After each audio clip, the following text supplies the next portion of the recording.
America is on the move again. Есть и другие соображения. We are doing this to wake the leaders up.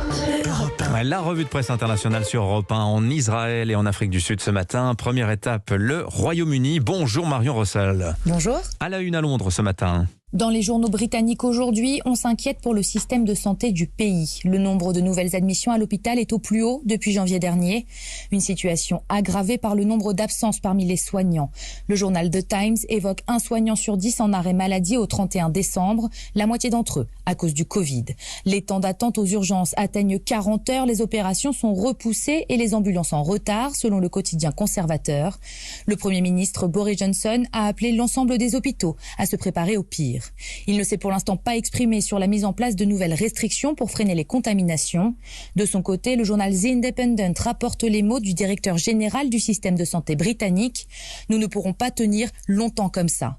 Le secrétaire d'État à la santé a quant à lui déclaré qu'il fallait désormais apprendre à vivre avec le virus et que de nouvelles restrictions ne seraient mises en place qu'en ultime et dernier recours. Voilà, cette situation dans les hôpitaux britanniques préfigure-t-elle celle qui nous attend? On aura la réponse d'ici quelques semaines. Allez, direction maintenant Israël où nous rejoignons Sarah Gaudron. Bonjour Sarah. Bonjour. De quoi parle-t-on à Tel Aviv ce matin? À la une, la reprise éclair des hostilités entre Israël et la bande de Gaza. Après que 2 roquettes ont été tirées en direction de la région de Tel Aviv, l'armée de l'air israélienne a riposté en attaquant des positions militaires du Hamas. Selon le site Ynet, l'organisation terroriste prétend que les tirs n'étaient pas intentionnels mais dus aux conditions météorologiques. Réponse du Premier ministre Naftali Bennett: quiconque tire des roquettes sur l'État d'Israël doit en assumer la responsabilité. Le quotidien Haaretz nous rappelle que ces hostilités ont pour toile de fond la détérioration de l'état de santé d'Abou Awash, membre présumé du djihad islamique, toujours en grève de la faim suite à sa détention administrative en Israël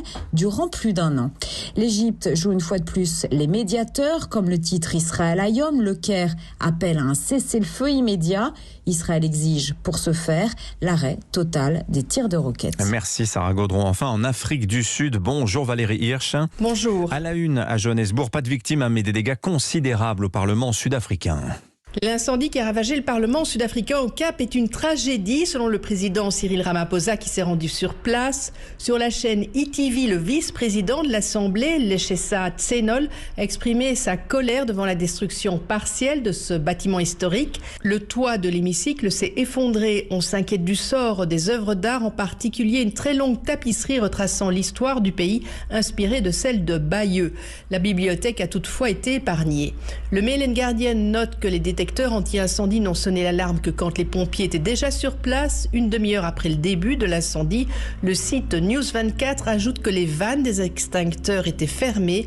Un homme de 51 ans, présent sur place à l'arrivée des pompiers, a été arrêté. Merci Valérie Hirsch. Alors, on reparlera de l'Afrique du Sud à 7h15 avec Vincent Hervouet, car outre l'incendie du Parlement, le pays a enterré samedi son prix Nobel de la paix, Desmond Tutu, décédé le 26 décembre à l'âge de 90 ans. C'est lui qui a inventé la formule nation arc-en-ciel pour qualifier l'Afrique du Sud. Et il avait eu il y a 10 ans, Desmond Tutu, des mots très durs à l'encontre de l'ancien président Jacob Zuma.